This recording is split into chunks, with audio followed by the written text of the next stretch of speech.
এই সিরিয়া বা যেটাকে আল্লাহর নবী বিভিন্ন জায়গায় শাম শব্দ দ্বারা, শাম দেশ এই শব্দ দ্বারা ব্যক্ত করেছেন, এই ভূখণ্ডের সাথে শুধু মুসলিম বিশ্ব না, সারা পৃথিবীর এমন গভীর সম্পর্ক, সেটা আজকের আলোচনার দ্বারা আমরা বোঝার চেষ্টা করব। প্রথমেই আসেন, আমরা অনেক মেয়ারাজের আলোচনা শুনেছি। মেয়ারাজের আলোচনা বললেই প্রথমেই যে আয়াতটা আমরা বলি সেটা হলো সূরা ইসরা আয়াত নং 1। এই আয়াতের যে হাকিকত আমরা কখনোই খেয়ালও করি নাই, শুনিও না, সেটাই আজকে বলবো। আল্লাহ তাআলা এই আয়াতে বলেন, বিসমিল্লাহির রহমানির রহিম, সুবহানাল্লাযী আসরা বিআবদিহি লাইলাম মিনাল মাসজিদিল হারাম من المسجد الحرام إلى المسجد الأقصى الذي باركنا حوله لنريه من آياتنا। আল্লাহ তাআলা বলেন, সুবহানাল্লাযী, ওই সত্তার পবিত্রতা যিনি, আল্লাযী যিনি, আসরা, আরবিতে আল ইসরা মানে হলো রাত্রিকালীন কাউকে ভ্রমণ করানো। এটা যে কোনো ভ্রমণ না, নির্দিষ্টভাবে রাতের ভ্রমণকে বোঝায়। আল আসরা ইউসরি ইসরাউন। আল্লাহ বলতেছেন যে আসরা, তিনি ভ্রমণ করিয়েছেন কাকে?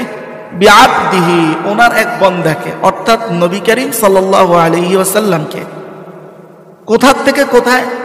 আল্লাহ বলছেন মিনাল মসজিদিল হারাম, মসজিদে হারাম থেকে, ইলাল মসজিদিল আকসা, মসজিদে আকসা যেটাকে আমরা বাইতুল মাকদাস নামে চিনি, ওখান পর্যন্ত ভ্রমণ করিয়েছেন রাতে। এই আয়াত আমরা আরো শুনেছি, এই ভ্রমণই ছিল মেয়ারাজের ভ্রমণ। কিন্তু যে দুইটা প্রশ্ন আমাদের সামনে কখনোই আসে না, সেটা হলো আল্লাহ তাআলা রাসূলুল্লাহকে সরাসরি মক্কা থেকে মেয়ারাজে নিলেন না কেন? কেন ওনাকে আগে বাইতুল মাকদাস নিলেন? এটা তাৎপর্য কি, রহস্য কি? প্রশ্ন নাম্বার 1। প্রশ্ন নাম্বার 2, আল্লাহ তাআলা এই মেয়ারাজের ঘটনা স্পষ্ট কোরআনের কোনো জায়গায় বর্ণনা করেন নাই। তা আমরা জানলাম কার থেকে? ওখানে কত আসমানে রাসূলুল্লাহ গেছেন, কার সাথে সাক্ষাৎ হয়েছে, নামাজের যে ঘটনা, যা বৃত্তান্ত আমরা শুনেছি, সব কিছুই নবী করিম সাল্লাল্লাহু আলাইহি ওয়াসাল্লামের নিজের জবান মুবারক থেকে শুনেছি, অর্থাৎ ওনার থেকে এই ঘটনা শুনেছি। কিন্তু কোরআনে এই ঘটনাগুলো এইভাবে বর্ণনা আল্লাহ করেন নাই। তো দেখেন কি করেছেন, আল্লাহ তাআলা বলতেছেন যে ওনাকে মসজিদে হারাম থেকে আমি মসজিদে আকসা পর্যন্ত রাত্রিকালীন সফর করেছি। এরপরের যা বর্ণনা আছে সবগুলো রসুল থেকে শুনছি, আল্লাহ বলেন নাই। তা আল্লাহর এই বর্ণনা ভঙ্গি দেখলো কেমন যেন মনে হয় যে ওইটা বর্ণনা করার চাইতেও আল্লাহর কেমন যেন এইটা বর্ণনা করা গুরুত্বপূর্ণ। যদি তা নাই হতো, ওটা বর্ণনা করলেন না, এটা রসুলটা রসুলই বর্ণনা করলেন, কিন্তু আল্লাহ এটা বর্ণনা করলেন। তার মানে এখানে কিছু আসলেই রহস্য আছে। আল্লাহ তাআলা এই আয়াতে এক পর্যায়ে বললেন যে আমি ওনাকে যেই জমিনে সফর করিয়েছি, বাইতুল মাকদাস, যেই বাইতুল মাকদাসের চতুর্পাশের যেই ভূখণ্ড আছে, সেই ভূখণ্ডে আমি বরকত রেখেছি। আর কি বরকত রেখেছে এইটা আবার আল্লাহ এখানে ক্লিয়ার করেন নাই। তাহলে এখানে আমরা শুধু আগে কিছু রহস্য দেখি, তারপরে আমরা আস্তে আস্তে রহস্যের উদ্ঘাটনের দিকে একটু যাব। তো প্রথমে আমরা দুইটা জিনিস দেখলাম, নবী করিম সাল্লাল্লাহু আলাইহি সাল্লামকে মক্কা থেকে ডাইরেক্ট মেয়ারাজে না নিয়ে ফিলিস্তিনে নিলেন কেন? দ্বিতীয় হচ্ছে আল্লাহ ফিলিস্তিন পর্যন্ত বর্ণনা সীমাবদ্ধ করলেন, বাকিটা রসুল বললেন, আল্লাহ বললেন না কেন? শুধু নবী করিম সাল্লাল্লাহু আলাইহি ওয়াসাল্লামের সাথে এই জমিনের সম্পর্ক না, বরং বিভিন্ন নবীদের সাথে এই ভূখণ্ডের সম্পর্ক। প্রথমে আমরা নবীর সম্পর্কটা একটু দেখলাম, রহস্যটা উদ্ঘাটন আমরা পরে করব। এবার আরেকজন নবীর একটা সম্পর্ক দেখি, হযরতে লূত আলাইহিস সালাতু ওয়াস সালাম। ওনার ব্যাপারেও আল্লাহ তাআলা একটা কথা বললেন সূরাতুল আম্বিয়া আয়াত নং ৭১। আল্লাহ বলেন, ওয়ানাজ্জাইনাহু ওয়া লূতান ইলাল আরদিল্লাতী বারাকনা ফিহা লিল আলামিন। আল্লাহ তাআলা বলতেছেন ওয়ানাজ্জাইনাহু, আমি লূত এবং লূতের সাথে যারা ছিল, লূত আলাইহিস সালামের সাথে যে মুসলমানরা ছিল, এদেরকে আমি মুক্তি দিয়েছি, বাকিদেরকে আযাব দিয়ে ধ্বংস করেছি। তো মুক্তি দিয়ে আমি একে সেফ এক্সিট কোথায় দিয়েছি, আশ্রয় কোথায় দিয়েছি? এমন এক জমিনে, যেই জমিনে আমি সারা পৃথিবীর মানুষের জন্য বরকত রেখেছি। এখানেও আল্লাহ বলেন নাই বরকতটা কি। তার মানে এখান থেকেও মুফাসসিরিনে কেরাম তাফসীর করেছেন যে এই জমিন দ্বারাও ওই শামের জমিনে আল্লাহ উদ্দেশ্য দিয়েছেন। তো এটা দেখলাম হযরতে লূত আলাইহিস সালাতু ওয়াস সালামের ব্যাপারে। একই সূরা আম্বিয়ার আয়াত নং ৮১, আল্লাহ তাআলা সুলাইমানের ব্যাপারেও সেম কথাই বলেছেন। কি বললেন? ওনার ব্যাপারে এই একই জমিনের কথা বলতেছেন। আল্লাহ বলেন وَلِسُلَيْمَانَ الرِّيحَ عَاصِفَةً تَجْرِي بِأَمْرِهِ إِلَى الْأَرْضِ। আল্লাহ তাআলা বলতেছেন সুলাইমানকে আমি এমন একটা পাওয়ার, এমন একটা শক্তি দিয়েছি যে বাতাস তার কথা শুনতো। অর্থাৎ হযরতে সুলাইমান যদি বাতাসকে বলতো, যেটা বলতো ওটাই শুনতো। তো ওনার বড় একটা সিংহাসন, তো উনি যদি বাতাসকে আদেশ করতো যে বাতাস তুমি আমার এই সিংহাসনকে প্লেনের মতো করে, এখনকার দিনে আমরা যেটা মনে করি আর কি, এখনকার দিনের প্লেন, তো এইভাবে উড়ায়া উড়োজাহাজের মতো তুমি আমাকে নিয়ে যাও কোনো জায়গায়। তো বাতাস হযরতে সুলাইমানের আদেশে তাই করত। আল্লাহ বলতেছেন তাজরি বি আমরিহি, হযরতে সুলাইমানের আদেশে বাতাস তাকে উড়িয়ে নিয়ে যাইতো কোথায়? ইলাল আরদিল্লাতী বারাকনা ফিহা, ওই জমিনে যেই জমিনে আমি বরকত দিয়েছি। এখানে বলেন না বরকত কি। এরপরে আল্লাহ বলেন ওয়াকুন্না বিহি আলিমিন, এবং আমি তার সব বিষয় সম্পর্কে জ্ঞাত। এটা গেল হযরতে সুলাইমানের ব্যাপারে। শুধু তাই না, বনি ইসরাইলের ব্যাপারে যখন ফেরাউনের কবল থেকে আল্লাহ তাআলা মুক্তি দেয়, তখনও আল্লাহ তাআলা এই জমিনে নিয়েই বনি ইসরাইলকে, আজকের ইসরায়েলিদেরকে মুক্তি দিয়েছেন এই জমিনে আইনে।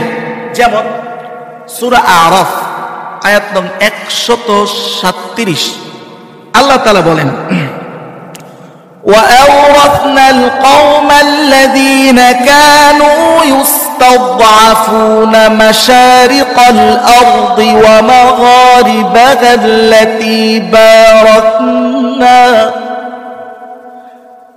التي باركنا فيها وتمت كلمة ربك الحسنى على بني إسرائيل।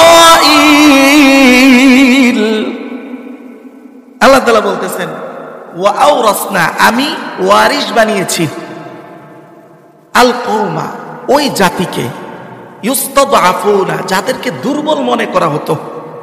অর্থাৎ যখন ফেরাউন এদেরকে নির্যাতন করছিল গোলাম বানায়া, কোন কোন রেওয়াতে আসছে প্রায় ৩০০ বছরেরও অধিক সময় ধরে এই ঘটনা তাদের উপরে চলছিল। জালেম শাসকের করাতলে তারা ছিল। আল্লাহ বলতেছেন তাদেরকে আমি তখন ওই অবস্থা থেকে হযরতে মূসার মাধ্যমে আমি নাজাত দিলাম, দিয়ে তাদেরকে সেভ এক্সিট হিসেবে, আশ্রয় হিসেবে যেই জমিনে নিয়ে গেলাম, ওটা ওই জমিন যেখানে আমি বরকত দিয়েছি। একই কথা।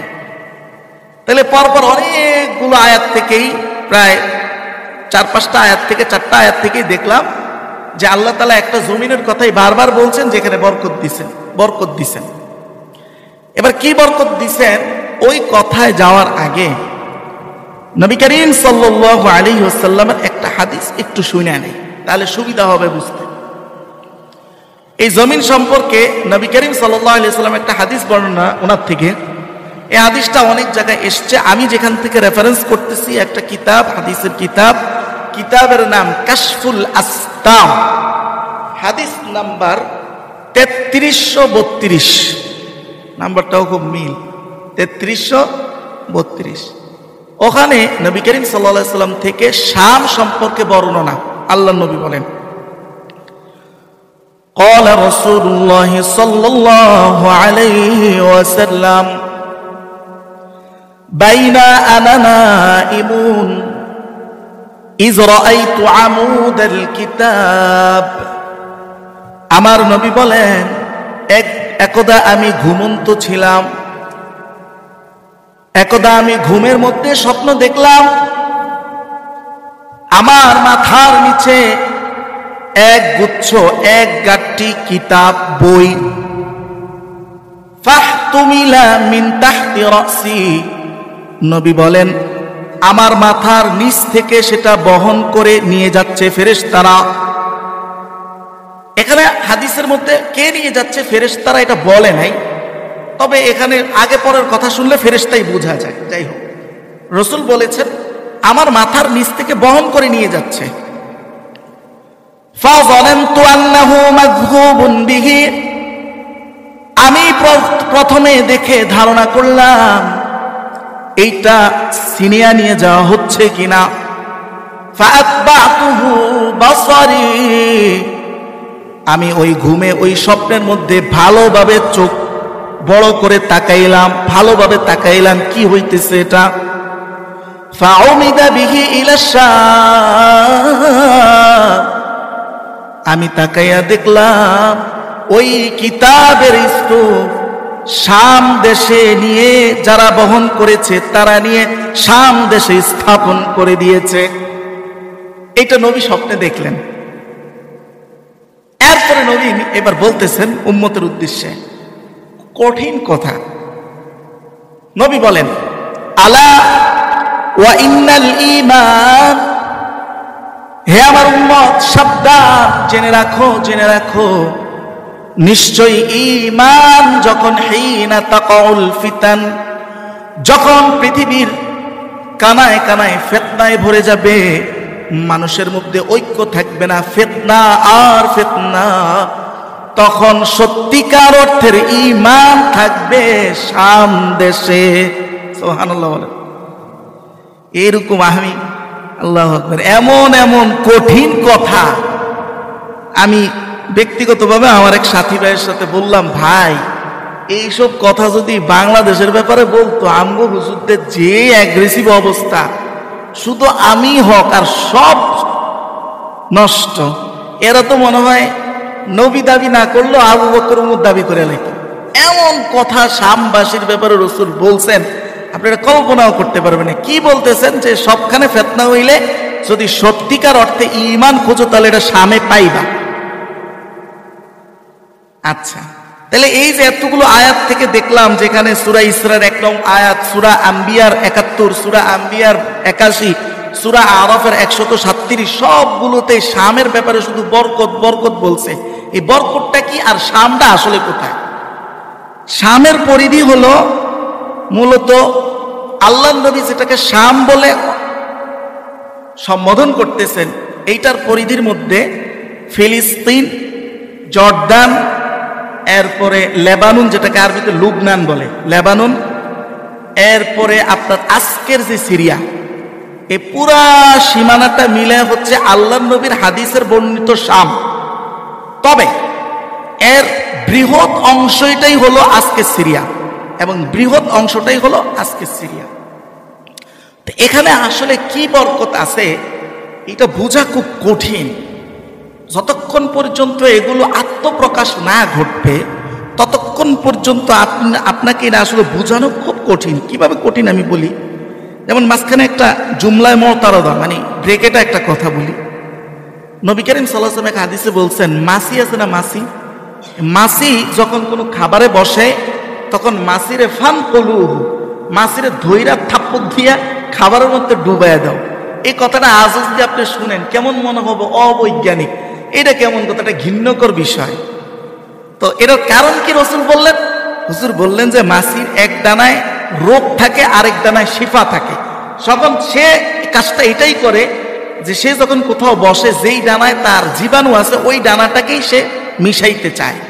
তা তুমি যখন এটারে জোর করে পুরা মিশাইয়া দিবা, তখন তার আরেক দানার যে শিফা আছে, ওই শিফা, ওই অ্যান্টিভাইরাস যেটা আছে, অ্যান্টিভাইরাস, ওইটা যায় ভাইরাসটাকে নষ্ট করে ফেলবে। এইটা যে সময় রসুল বলছেন ওই সময় এটা মানুষের বোধগম্যের বহু বাইরের কথা। এইটা কোনো গবেষণা করে তখন বের করা কোনোভাবেই সম্ভব ছিল না। এইটা যে রসুল বলছেন এটা কিন্তু উম্মতের কাছে হাজার বছর অস্পষ্ট ছিল, কিন্তু এখন যখন ঠিকই ল্যাব আবিষ্কার হয়েছে, একটা জিনিস টেস্ট করা যায়, তখন দেখা গেছে যে সত্যি নবী করিম সাল্লাল্লাহু আলাইহি ওয়াসাল্লাম যে কথা বলছেন এটাই সত্য। মাছির এক দানা আসলেই জীবাণু থাকে, আরেক দানা আসলে সেই জীবাণু নাশক থাকে। বলেন না সুবহানাল্লাহ। তো এইটা তো এমনি এতদিন বুঝে আসতো না। এইভাবে নবী করিম সাল্লাল্লাহু আলাইহি ওয়াসাল্লাম ভবিষ্যৎবাণী যেগুলো করছেন যতক্ষণ পর্যন্ত না ওটা না ঘইটা যাবে ততক্ষণ এটাকে 100% ব্যাখ্যা করা আসলে মুশকিল। তো তারপরেও মুফাসসিরিন কেরাম শাম সম্পর্কে, সিরিয়া সম্পর্কে 9টা বরকতের কথা বলছেন। কয়টা? 9টা। এক নাম্বার আল বারাকাতুল ঈমানিয়া। এক নাম্বার হলো ঈমানের বরকত। সেখানে ঈমানের বরকত যে সেখানে, সেটা তো এই মাত্র যে হাদিস দ্বারা সেটা দ্বারাই প্রমাণিত হয়ে গেল। এরপর আল বারাকাতুল আখলাকিয়া, চারিত্রিক বরকত ওইখানে রয়েছে। এরপরে আল বারাকাতুত তারিখিয়া, ঐতিহাসিক বরকত সেখানে। এই ঐতিহাসিক বরকত কিভাবে সেখানে সামনের আলোচনা থেকে আমরা বুঝবো। আল বারাকাতুস সিয়াসিয়া, আর সেখানে রয়েছে রাজনৈতিক বরকত। এটাও আমরা সামনে হাদিস থেকেই বুঝবো। আল বারাকাতুল ইজতিমাইয়া, ঐক্যগত সামাজিক বরকত সেখানে রয়েছে। এটাও আমরা সামনে হাদিস থেকেই বুঝবো। আর কি রয়েছে? আল বারাকাতুল জিহাদিয়া, আর হলো জিহাদ অর্থাৎ সশস্ত্র বিপ্লবের বরকত সেখানে রয়েছে। একটাও আমার কথা না, মুফাসসিরদের কথা। আল বারাকা আল হাদারিয়া, আল বারাকাতুল মুস্তাকবালিয়া, সর্বশেষ 2টা বরকতের কথা। সেটা হলো বর্তমান বরকত, আগামী মুসলিম বিশ্বের ভবিষ্যতের বরকত শামের সাথে জড়িয়ে আছে। বলেন সুবহানাল্লাহ। শুধু দুনিয়ার বরকত না, তাফসিরে তবারি খণ্ড নম্বর 18 পৃষ্ঠা নম্বর 469, ইমাম তবারি উনি বলেন পুরা বিশ্বতে শামের সম্পর্কটা শুধু দুনিয়াতেই না, আখিরাতেও। সুবহানাল্লাহ, বলেন না সুবহানাল্লাহ। আখিরাতে কিভাবে? উনি বলেন আল্লাহু আকবার, হিয়া আরদুল মাহশারি ওয়াল মানশার, এই শামের জমিন এটাই হলো সেই জমিন যেই জমিনের মধ্যে আমাদের বিচার দিবসের, কিয়ামতের পরে যেই বিচার দিবস হবে সেই বিচার দিবসের হেডকোয়ার্টার হবে আজকের সিরিয়া। সুবহানাল্লাহ। আমরা কিন্তু এটা অনেকেই জানি না। আমি এক সময় বিচার দিবস বললে আমাদের কল্পনায় আসে উর্দু জগতে কোনো একটা জায়গা হয়তো নির্ধারিত হবে। এটা আজকে যাই না। নেন, আমাদের কিয়ামতের পরে বিচার দিবস কিন্তু এই জমিনে, এই মাটিতেই হবে, যার হেডকোয়ার্টার হবে সিরিয়ায়, আজকের শাম। মানে যেটা রাসূল শাম বলছেন আজকে সিরিয়া। তবে পরিস্থিতি এমন থাকবে না, এগুলো তো সব তামা বানিয়ে দেওয়া হবে, পুরো পৃথিবীকে তামা বানিয়ে দেওয়া হবে, তামার মতো করে দেওয়া হবে। এরকম উঁচু নিচু কোনো বিষয় থাকবে না, সব প্লেটের মতো সোজা করে দেওয়া হবে। কিন্তু জায়গাটা যেখানে হবে ওটা হলো শাম। ইমাম তাবারি আরো বলেন ওয়াবিহা জামাআন নাস, এই জমিন হলো ওই জমিন যেই জমিনের মাধ্যমে, যেই জমিনকে কেন্দ্র করে সমস্ত পৃথিবীর মানুষকে একত্রিত করা হবে। এই কথার 2টা অর্থ। একটা অর্থ এটাও হতে পারে যে কিয়ামতের ময়দানে এই জমিনকে কেন্দ্র করেই তো আমাদেরকে পুনরুত্থান করা হবে এবং একত্রিত করা হবে। দ্বিতীয় অর্থ হলো কিয়ামতের ময়দানে, কিয়ামতের মাঠ কায়েম হওয়ার আগে, দুনিয়া থাকতেই, দুনিয়া ধ্বংসের আগেই একটা সময় যখন পৃথিবীর একদম শেষ লগ্নে এসে পৌঁছে যাবে, তখন আল্লাহ তাআলা আল্লাহর কুদরতে সারা পৃথিবীর চতুর্দিক থেকে একটা আগুন উত্থিত করবেন, একটা আগুন উঠিয়ে দিবেন। এই আগুনের কাজটা হবে কি? এই আগুন মানুষকে চতুর্দিক থেকে ধাওয়া করতে করতে সিরিয়ামুখী করে সিরিয়ার মাটি পর্যন্ত বা ওই ভূখণ্ড পর্যন্ত চতুর্দিক থেকে মানুষকে নিয়ে আসবে। এখন একটা প্রশ্ন আসতে পারে যে কোটি কোটি মানুষ এক ভূখণ্ডে আনবে কিভাবে? আসলে যে সময়ের কথা এখানে বলা হচ্ছে ওই সময় কোটি কোটি মানুষ পৃথিবীতে থাকবে না। পৃথিবীতে একেবারে পাতলা পাতলা মানুষ থাকবে। কেন? সেটা আমরা সামনে আসব। তখন এখন এখান থেকে বাংলাদেশ থেকে যদি আগুনে ধাওয়া করে, কিয়ামতের আগে যে ঘটনা রাসূলুল্লাহ বলছেন হাদিসে, তাহলে একটানা সিরিয়া দৌড়াইতে দৌড়াইতে তো মানুষ মরে যাব। আসলে এটা একটানাও হবে না, এটা হঠাৎ হঠাৎ দেখা দিবে, মানুষকে ধাওয়া দিবে। ধরেন আজকে ধাওয়া দিতে দিতে কুমিল্লা নিয়ে গেছে, ওখানে গিয়ে এটা গায়েব হয়ে গেছে। গায়েব হয়ে যাওয়ার পরে ওখানে মানুষ আসতে থাকতেছে, হঠাৎ আবার দেখছে এটা আসতেছে। এইভাবে ধাপে ধাপে মানুষকে কোথায় নিবে? সিরিয়ামুখী করবে, সিরিয়ার দিকে নিয়ে যাবে। এটা হচ্ছে একদম কিয়ামতের আগ মুহূর্তে। তখন কিন্তু কোনো মুসলমান অবশিষ্ট থাকবে না, এটা কোনো মুসলমান দেখবেও না। এটা তৎকালীন সময় যে কাফেররা, মুষ্টিময় কিছু কাফের থাকবে, তারাই এই ঘটনার সম্মুখীন হবে। তো এটা অর্থ হইতে পারে ইমাম তাবারির এই কথা। ইমাম তাবারি আরো বলেন, অবিহা ইয়ানজিলু ঈসা ইবনে মারইয়াম, এটাই সেই জমিন যেই জমিনে ঈসা ইবনে মারইয়াম দ্বিতীয়বারের মতো আমার নবীর উম্মত হয়ে দুনিয়াতে পদার্পণ করবে। বলেন সুবহানাল্লাহ। শুধু তাই নয়, ওবিহা ইউহলিকুল্লাহু শাইখাদ দাল্লাতি ওয়াল কাযিব দাজ্জাল।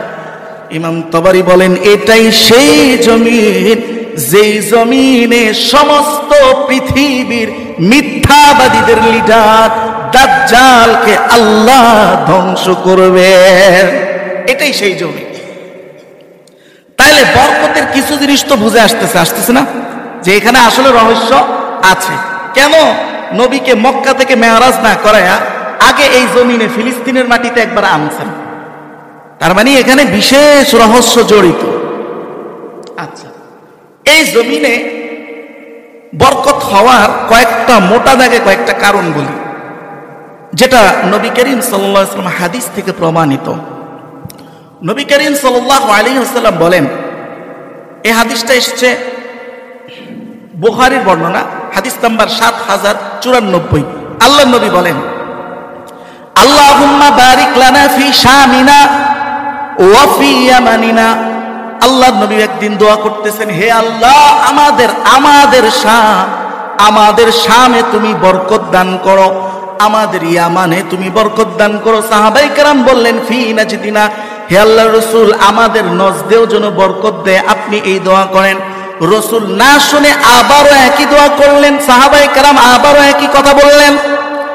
রাসূল এবারও তাদের কথাকে অ্যাভয়েড করে, উপেক্ষা করে আবারও একই দোয়া করলেন, আল্লাহুম্মা বারিক লানা ফি শামিনা, আল্লাহুম্মা বারিক লানা ফি ইয়ামানিনা। এবার সাহাবায়ে কেরাম তিনবারের পরে রাসূল বললেন, নজদ হলো এমন জায়গা, হুনাকা জালাজিল ওয়াল ফিতান ওয়া বিহা ইয়াতলু করনু শাইতান। আল্লাহর নবী বলেন, নজদ হলো এমন জায়গা যেই জায়গায় অনেক ভূমিকম্প হবে এবং অনেক ফিতনা হবে, আর সবচেয়ে গুরুত্বপূর্ণ হলো এই জমিন থেকে শয়তানের শিং উঠবে। নাউজুবিল্লাহ। আল্লাহর নবী বলেন কি উঠবে? শয়তানের শিং উঠবে। এবার আসে নজদ, এই জায়গাটা কোথায়? এই বিষয় ফাতহুল বারি, এটা হলো বুখারীর একটা ব্যাখ্যা গ্রন্থ।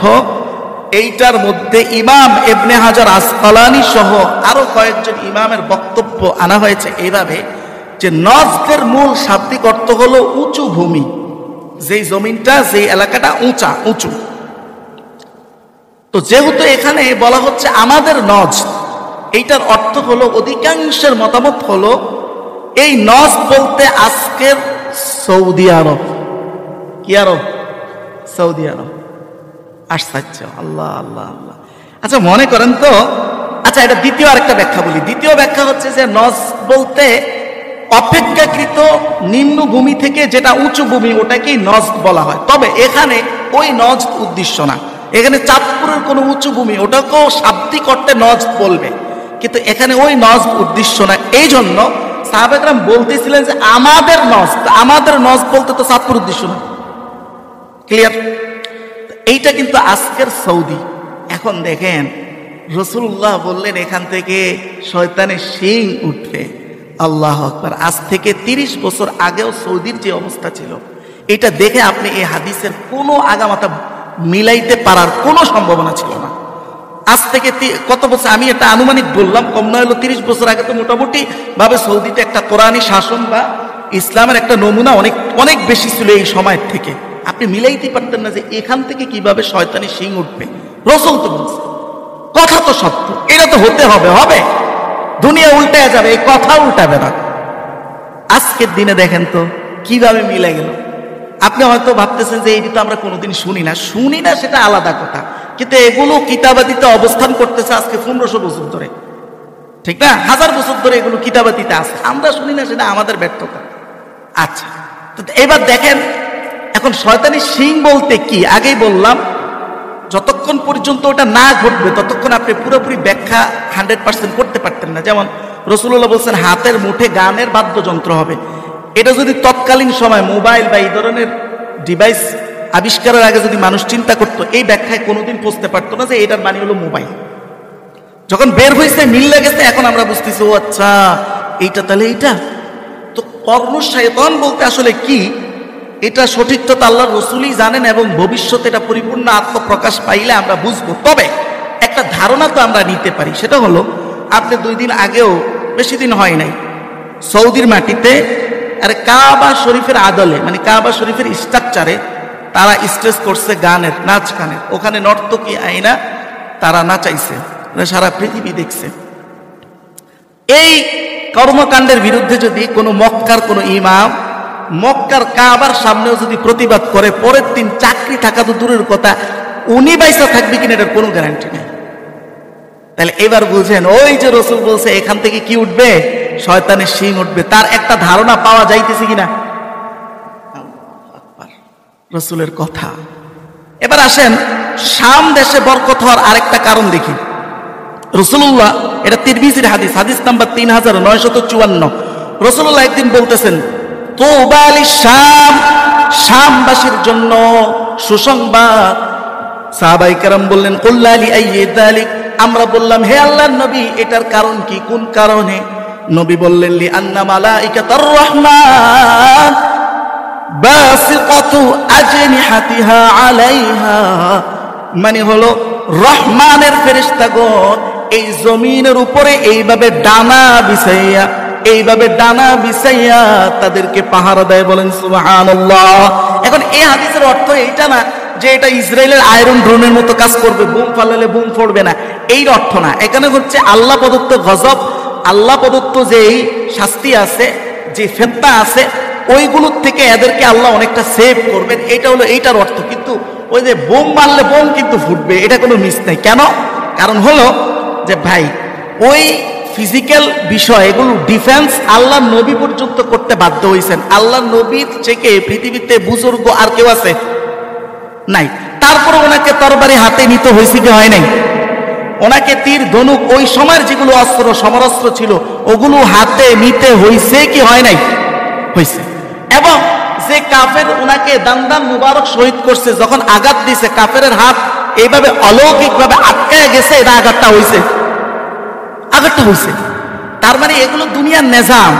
আপনি আমাদের যে একটা ধারণা আসলে যে আল্লাহ নবী যেখানে এত বড়, যার সাথে যিনি সৃষ্টি জগতের সেরা, ওনাকে এত কষ্ট করতে হয়েছে, তাহলে পৃথিবীতে আর কোন বুজুর্গ এমন হইতে পারে যে ফু দিয়ে আপনার পরিবর্তন করে দিব, সমাজ পরিবর্তন করে দিব? আদৌ কি এটা সম্ভব? সম্ভব না। এগুলোর জন্য বাস্তবে শারীরিক মানসিক সব কিছু বিলাইয়া দিয়াই আপনাকে সংগ্রাম করে এগুলো অর্জন করতে হবে। এই সংগ্রামের বদলাই আল্লাহ দান করবেন, এছাড়া যেটা নবীরে দেন নাই এটা আমারে দিবেন কেন? আল্লাহ তাআলা আমাদেরকে বুঝার তৌফিক দান করুন, বলেন আমিন।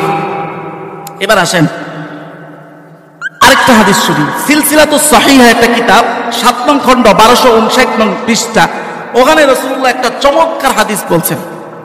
আল্লাহু আকবার। ইবনে হাওয়ালা এই সাহাবীর নাম, উনি বলতেছেন, কুন্না ইনদা রাসূলিল্লাহি সাল্লাল্লাহু আলাইহি ওয়াসাল্লাম, আমরা একদা নবী করিম সাল্লাল্লাহু আলাইহি ওয়াসাল্লামের কাছে বসা। হঠাৎ করে আমরা ওনার কাছে অভিযোগ করলাম, ফাশাকাউনা ইলাইহি আল-উরিয়া ওয়াল ফাকরা ওয়া কিল্লাতাশ শাই। আমরা বললাম, হে আল্লাহর রাসূল, আমাদের এই যে কাপড় চোপড়ের অভাব, জিনিসপত্রের অভাব, আসবাবপত্রের অভাব, খাবারের অভাব, এগুলো শিকায়াত করলাম, অভিযোগ করলাম। নবী বললেন, আবশিরু, তোমরা সুসংবাদ গ্রহণ করো, লিআন্না মিন কাসরাতিশ শাই আখওয়াফু মিন কিল্লাতিহি। আল্লাহর নবী বলেন, ভবিষ্যতে অচিরেই তোমাদের এমন একটা অবস্থা আসবে যেই সময় তোমাদের সম্পদ কম হওয়ার চাইতেও বেশি হওয়ার ভয়টাই আমি নবী করি। বলেন সুবহানাল্লাহ। নবী বলেন, আমি ওটার ভয় করি যে তোমার সম্পদ কম হওয়ার ভয় করতেছি না, বরং বাইরে যে সম্পদ, যে সম্পদের কারণে নয় তোমরা আল্লাহর দ্বীন থেকে বিচ্যুত হয়ে যাও। তবে এটা কবে নাগাদ হবে? নবী বললেন, লা ইয়াজালু হাযাল আমর ফীকুম হাত্তা ইয়াফতাহাল্লাহু আযজা ওয়া জাল আরদা ফারিসিন ওয়া আরদা রুম ওয়া আরদা হিময়ার। আল্লাহ নবী বলেন, তোমাদের এই দরিদ্রতা চলবে ততক্ষণ পর্যন্ত যতক্ষণ না ফারসের জমিন তোমাদের দখলে না আসবে, রোমের জমিন তোমাদের দখলে না আসবে, হিময়ারের জমিন তোমাদের দখলে না আসবে। ওয়া হাত্তা তাকুনু আজনাদান সালাসা, যতক্ষণ না তোমাদের মধ্যে সশস্ত্র বাহিনীতে তিন ভাগে 3 দলে বিভক্ত না হবে। জুনদান বিল ইরাক, জুনদান বিল ইয়ামান, জুনদান বিশ শাম। একদল ইরাকে যুদ্ধ করবে, একদল ইয়ামানে যুদ্ধ করবে, আর একদল শামে যুদ্ধ করবে। এই ঘটনাগুলো সংঘটিত হওয়ার আগ পর্যন্ত তোমাদের এই দরিদ্রতা থাকবে। এই ঘটনাগুলো সংঘটিত হওয়ার পরে তোমাদের দরিদ্রতা আল্লাহ উন্মোচন করে উঠায় নিয়ে যাবেন। আল্লাহ নবী যখন এই কথাগুলো বলতেছেন, সবচেয়ে মজার বিষয় হলো কি জানেন, নবী এমন একটা রাষ্ট্রের মালিক, তখন ছোট্ট একটা মদিনার শহর মাত্র। বাংলাদেশের জমিনে দায়িকা যদি আমরা এই কথা বলি যে তোমরা আগামীতে চীন দখল করে ফেলবা, রাশিয়া দখল করে ফেলবা, আমেরিকা দখল করে ফেলবা, এটা হচ্ছে হাস্যকর কোনো কথা জাতির কাছে হবে না। রসুল বাংলাদেশের কি বলে 20-30 ভাগের 1 ভাগও না, এতটা একটা রাষ্ট্রের মালিক। তখনকার চীন, তখনকার রাশিয়া, তখনকার আমেরিকার বিষয় বলতেছেন যে তোমরা অচিরেই তোমাদের আয়ত্তে এগুলো সব চলে আসবে, শর্ত আমার দেখানো পথের অনুসরণ শুধু তোমাদেরকে করতে হবে, চলে আসবে। এগুলো ঈমান ছাড়া আসলে বিশ্বাস করার কোনো কথা ছিল না। অথচ হযরতে ওমরের খেলাফত কাল যাইতে না যাইতে প্রত্যেকটা কথা সরজমিনে বাস্তবে রূপান্তর হয়ে গেছে। বলেন সুবহানাল্লাহ। আশ্চর্যজনক। আল্লাহু আকবার। এই হাদিসটা শুনানের ইয়া কি, এই হাদিসের শেষে আছে শামের কথাটা। তখন ইবনে হাওয়ালা বললেন, ইয়া রাসূলুল্লাহ ইখতার লি ইন আদরাকানি। আপনি তো বললেন 3টা গ্রুপের কথা 3 জায়গায়, তা আপনি আমাকে আমার জন্য একটা দলকে নির্বাচন করেন। যদি আমি ওই সময় বাইসে থাকি, কোন দলের সাথে থাকবো? ইরাকের সাথে, না ইয়ামানে, না শামে? রাসূল বললেন, আখতারু লাকা বিশাম। আমি তোমার জন্য নির্বাচন করতেছি, তুমি যদি ওই সময় বাইসে থাকো তাহলে শামের বাহিনীর সাথে তুমি থাকো। সুবহানাল্লাহ। এখানেও শামের আরেকটা গুরুত্ব দেখলাম। এছাড়া অসংখ্য হাদিস আছে আরো, যেমন মুসনাদে আহমদ 15597। আরো কঠিন কথা রাসূল বলেছেন। রাসূল বলেন, ইদা ফাসাদা আহলুশ শাম, যাই না রাখো, শামবাসী যেই দিন ধ্বংস হয়ে যাবে, শামের মানুষের নৈতিকতা যেই দিন ধ্বংস হয়ে যাবে, ফালা খায়রা ফীকুম, সেই দিন থেকে আর তোমাদের মাঝে কোনো কল্যাণ বাকি থাকবে না। তার মানে আমাদের মাঝে কল্যাণ থাকার জন্য কোন জায়গায় কল্যাণ থাকা শর্ত? শামে। আমাদের মাঝে কল্যাণ থাকার জন্য শর্ত কি? শামে কল্যাণ থাকা। তাহলে বুঝতেছেন পুরা পৃথিবীর উম্মতে মুসলিমের সাথে শামের সম্পর্কটা কি, কতটা গভীর। আল্লাহু আকবার। এছাড়া আরো আছে, যেমন আল্লাহু আকবার, আল্লাহু আকবার। মুসনাদে আহমদের বর্ণনা, হাদিস মুসনাদে আহমদের খণ্ড নাম্বার 16 পৃষ্ঠা নং 24। নবীজি সাল্লাল্লাহু আলাইহি সাল্লাম একটা কথা বলেছেন। কি সেটা? রাসূলুল্লাহ বলেন, আহলুশ শামি সাউতুল্লাহি ফি আরদিহি। হে আমার উম্মত শুনে রাখো, শামবাসীদের মধ্যে যারা প্রকৃত মুমিন তারা হলো আল্লাহ তাআলার চাবুক। চাবুক দিয়ে মানুষ কি করে বলে না, মারে। রাসূলুল্লাহ বললেন, ইয়ান্তাকিমুল্লাহু বিহিম মিম্মান ইয়াশাউ মিন ইবাদিহি। এই শামের যারা প্রকৃত মুমিন, এদের মাধ্যমে আল্লাহর বান্দাদের মধ্যে যেই কারো থেকে যদি প্রতিশোধ নিতে চান, এই শামের প্রকৃত মুমিনদের মাধ্যমেই প্রতিশোধ নেবেন। সুবহানাল্লাহ। এই হাদিসের তাৎপর্যটা বলতেছি, পুরাটা শেষ করি। এরপরে রাসূলুল্লাহ বললেন,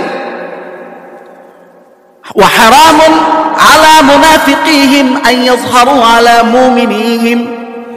শামের যারা মুনাফিক হবে, মুনাফিক কোথায় আছে? শামেও আছে। যেখানের কথা বলেছেন রাসূল, ঈমান যদি কোথাও না থাকে তাহলে থাকবে কোথায়? শামে। এই যে প্রথম যে হাদিসটা শুনাইছি, ওখানেও কি আছে? মুনাফিক আছে।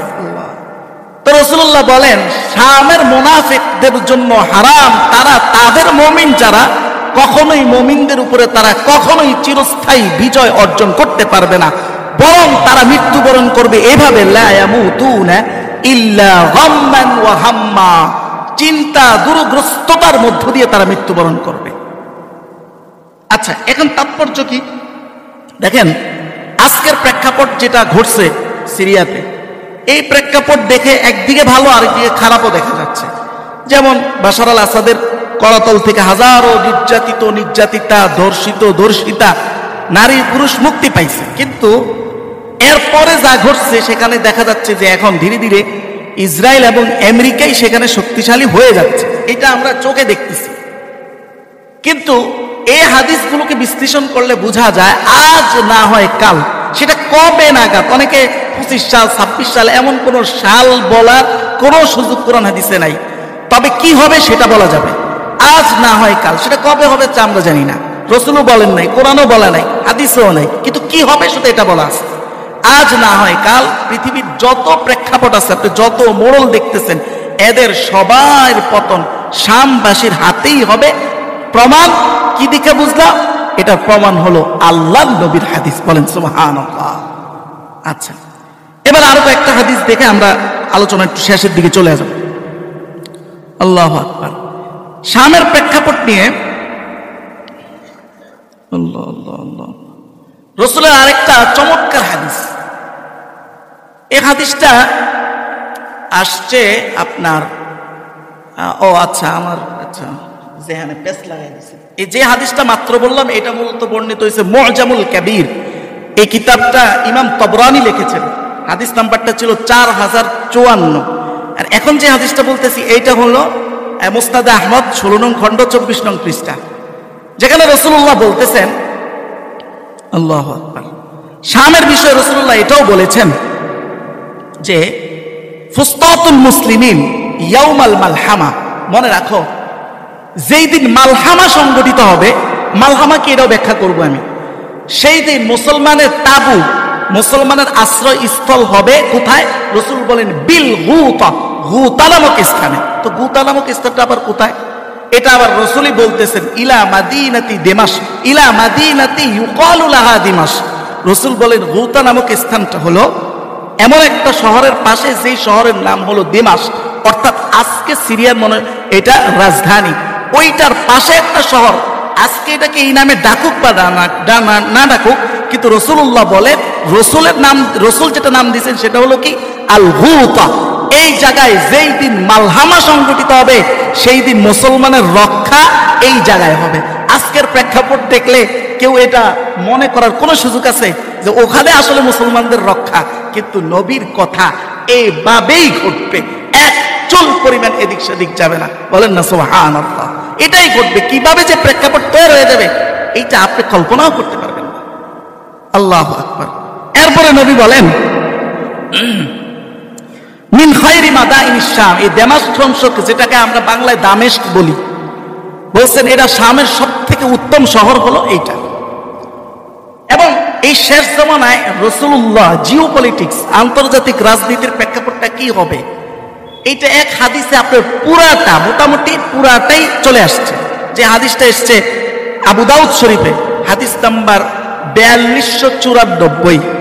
এই হাদিসে রাসূলুল্লাহ বলেন, উমরান বাইতুল মাকদিস খারাবু ইয়াসরিব। আল্লাহর নবী বলেন, অচিরেই যখন তোমাদের হাতে বাইতুল মাকদাস হস্তগত হবে, বাইতুল মাকদাস যখন মুসলমানের মাধ্যমে আবাদ হবে, নবী বলেন ওই সময় ধীরে ধীরে মদিনা শরীফ অনাবাদ হয়ে যাবে। শুনলে আপনার কাছে খারাপ লাগবে, কিন্তু রাসূল এটাই বলছেন যে বাইতুল মাকদাস আবাদ হবে, মদিনার প্রতি মানুষের আগ্রহ কমে যাবে, এটাই ঘটবে। তাই এটা হইলে কি হবে?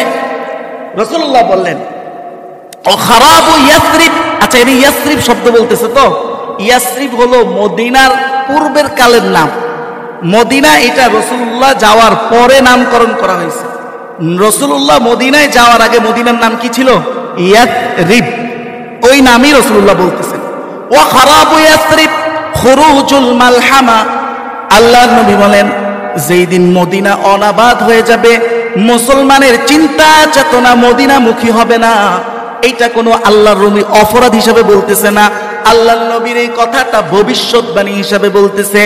মানুষের চিন্তা চেতনা সব সিরিয়ার দিকে হয়ে যাবে, সিরিয়াই হবে মুসলমানদের হেডকোয়ার্টার।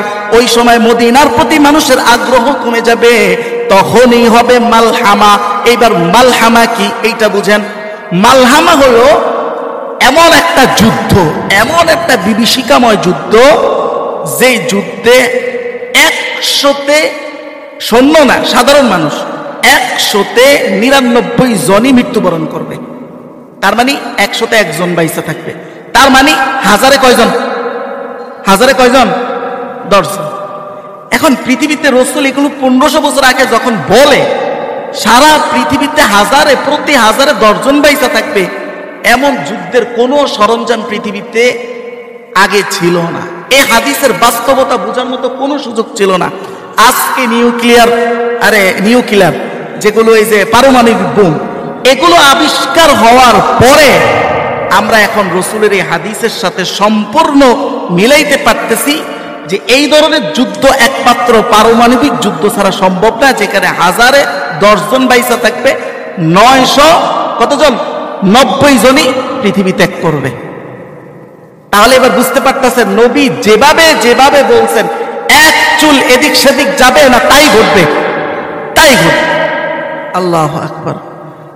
এরপরে রাসূলুল্লাহ বলতেছেন এই মালহামার পরে কি হবে। রাসূলুল্লাহ বলেন ওয়া খুরুজুল মালহামা, এই মহাযুদ্ধ মানে হলো ফাতহু কুসতুনতুনিয়া। এই মহাযুদ্ধের পরেই তোমাদের হাতে কুসতুনতুনিয়া নামক স্থান বিজয় হবে।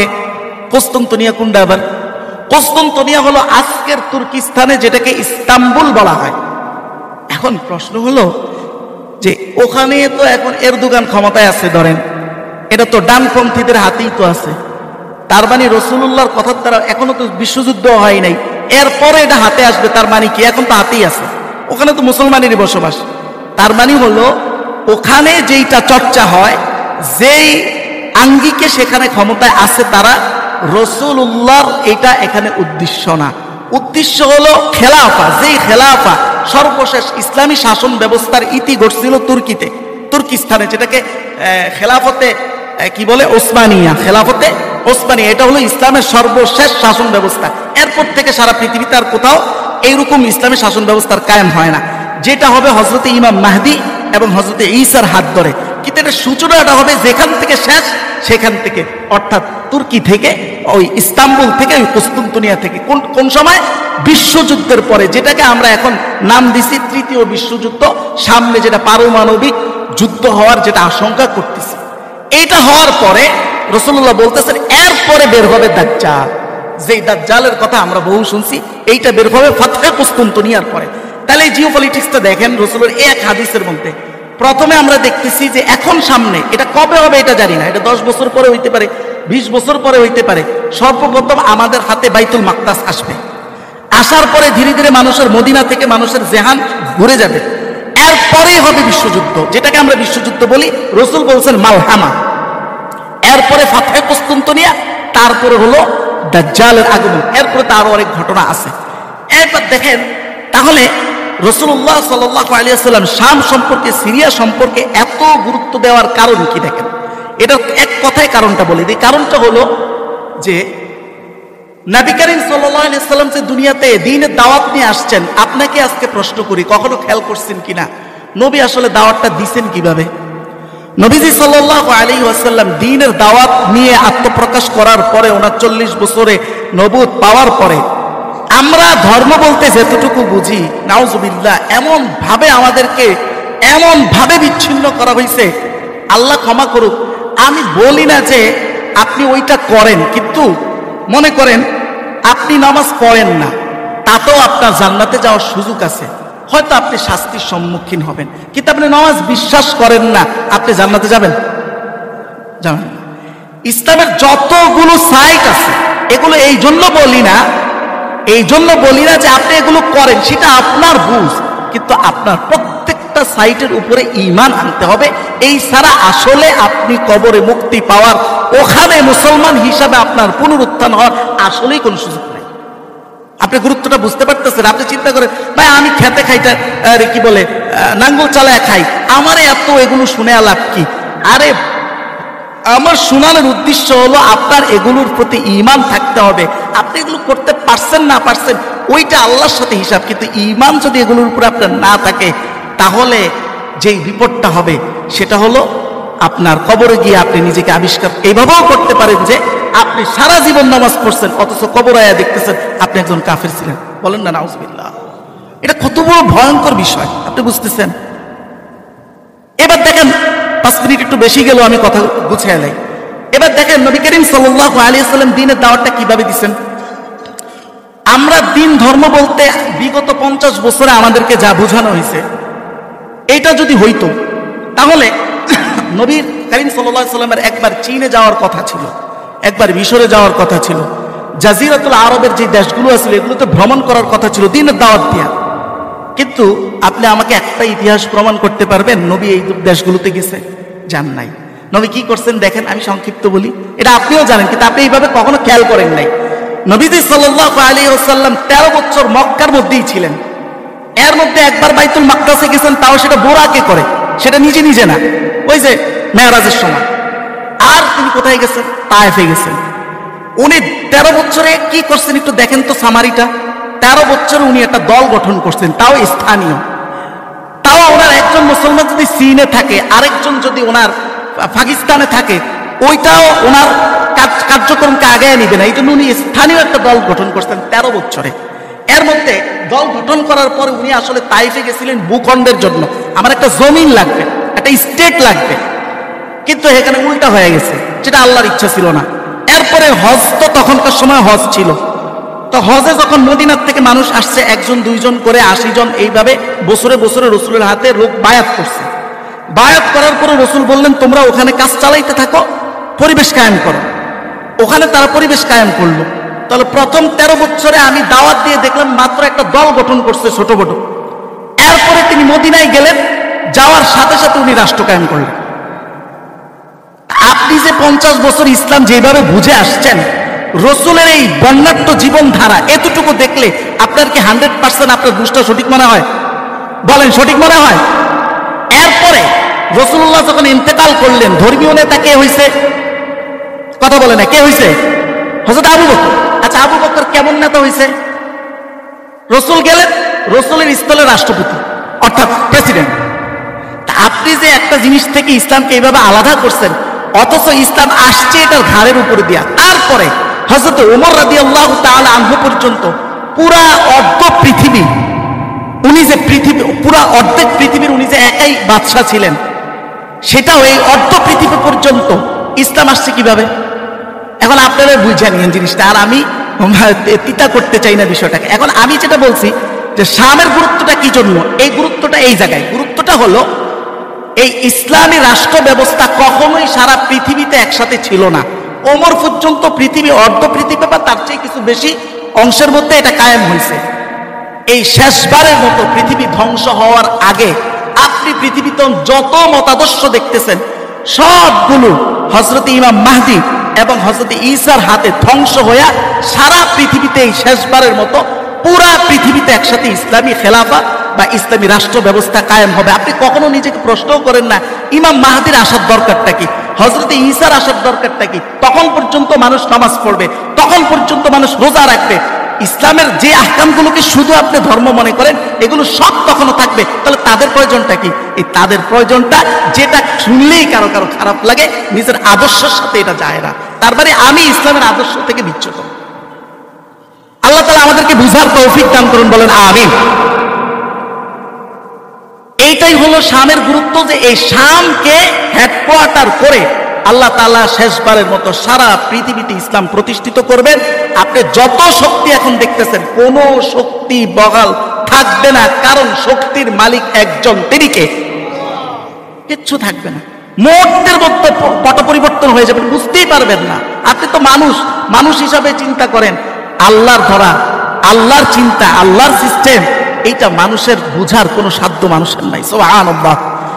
তো এটাই হলো শামের গুরুত্ব। এখন কথা হচ্ছে আমাদের এখন কি দরকার? দেখেন, আমাদের আঞ্চলিক অথবা আন্তর্জাতিক মুক্তির জন্য আমলে সালেহ, নৈতিক সংশোধনের চেয়ে আর অন্য কোনো বিকল্প কোনো কিছু নাই। আমরা আমাদেরকে আসলে সংশোধন করতে হবে।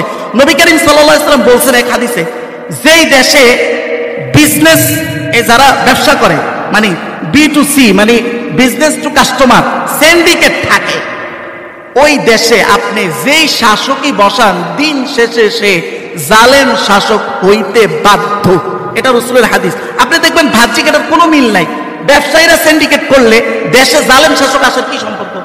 অথচ রাসূল বলছেন এটাই হবে, আর এটাই হয়। আপনি এমন একটা রাষ্ট্র দেখাইতে পারবেন না যেখানে আইনের শাসন আছে আর ওই দেশের ব্যবসায়ীরা সিন্ডিকেট করে। তার মানে আমরা যদি আমাদেরকে পরিবর্তন না করি, তাহলে আমাদের মুক্তি কখনো আসবে না, কখনোই আসবে না। কাফেরের আসলো, আমার আসবে না, কারণ আমি মুসলমান। আমার একটাই পথ, ওই পথের বাইরে গেলে আমার ধ্বংস। আল্লাহ আমাদেরকে বুঝার তৌফিক দান করুন, বলেন আমিন। আর শেষ একটা কথা, ভাই অনেক কথা আপনাদের জানি না, আমি তো সবগুলো রেফারেন্স দিয়ে বলি, তারপরও আল্লাহ আপনাদের দিলকে আল্লাহমুখী করে দেখ, যাতে প্রত্যেকটা কথা কোরআন হাদিসের প্রত্যেকটা বাড়িকে যেন আপনারা দিলে নিতে পারেন। এটা আপনারাও দোয়া করবেন, আমিও দোয়া করি। কিন্তু একটা কথা হচ্ছে কি জানেন, ওই যে কয়েকদিন আগেও দেখলাম এক হুজুর নাকি, আস্তাগফিরুল্লাহ, এক মহিলা আসছে মাসলা জিগাইতে, হিল্লা বিবাহ। উনি নিজে হিল্লা বিবাহ করে মসজিদের, মানে এগুলো শুনে এত লজ্জা লাগে যে হুজুর কোন দুঃখে যে হুজুর হইছি, মসজিদের এই সিঁড়ির মধ্যে গিয়া বাসর করে, বলেন না নাউজুবিল্লাহ। অথচ উনি একজন খতিব, উনি এত যে আমি ওনার নেটে দেখছি, আমি এটা যাচাই করছি মোটামুটি, উনি পরে দাবি করছে এগুলো সব ষড়যন্ত্র, কিন্তু আমি যতটুকু ডকুমেন্ট পাইছি ওইটার থেকে ওইটাই বেশি শক্তিশালী ওনার এই কথার থেকে। যাই হোক, যদি নির্দোষ হয় আল্লাহ ওনাকে ক্ষমা করুক, আল্লাহ ওনার ইজ্জত বাড়াইয়া দেয়। এই হুজুর যেই পরিমাণ মাঠে ময়দানে বয়ান করছে, এই পরিমাণ বয়ান করার স্বপ্ন এখনো আমি দেখি না। অথচ সে এতটুকু মাসলা জানে না যে হিল্লা বিবাহ সম্পর্কে রাসূলুল্লাহ একবার না তিনবার লানত করেছেন, তার উপরে আমার অভিশাপ, তার উপরে আমার অভিশাপ। অথচ সাধারণ মানুষ জানবো তো দূরের কথা, খতিব সাহেব নিজেই জানে না, বলেন না নাউজুবিল্লাহ। এই হুজুর যদি 20 বছর বয়ান করে, কারো গায়ে লাগবে না। এইটা হলো এই ধরনের হুজুরদের একটা বিশেষ সুবিধার জায়গা। কিন্তু অসুবিধার জায়গা হলো 10 বছর বয়ান করার পরে, ওই 10 বছর আগে আপনার দ্বীনি জ্ঞানের যে মাপকাঠি ছিল, 10 বছর পরেও বেশি একটা পরিবর্তন হবে না, ওই একই জায়গায় থাকবে। এখন ওইটাকে আমাদের সমাজের মানুষ মাইনা নেয়, এতটা আদর্শ বিচ্যুত হয়ে গেছি আমরা, ওইটাকে মাইনা নেয়। কিন্তু আমাদের যে জানতে হবে, আমাদেরকে মানতে হবে, আমাদেরকে ডেভেলপ করতে হবে, ওইটার প্রতি আমাদের আগ্রহ নয়। আল্লাহ আমাদেরকে আগ্রহ সৃষ্টি করে দেখ, বলেন আমিন। আমরা এই বিবাহ সাথীটা হলো নিসফুদ্দিন, শেষ কথা, বিবাহ সাথীটা নিসফ, আপনার ধর্মের পুরো অর্ধেকই হলো এটা। আমরা আগামী থেকে ইনশাআল্লাহ আমাদের সোসাইটির সাথে যেগুলো রিলেটেড এই সব বিষয় নিয়ে আমরা কথা বলবো। এই তালাক বা বিভিন্ন মাসলা নিয়ে আমরা কিন্তু বড় ঝামেলায় পড়ি।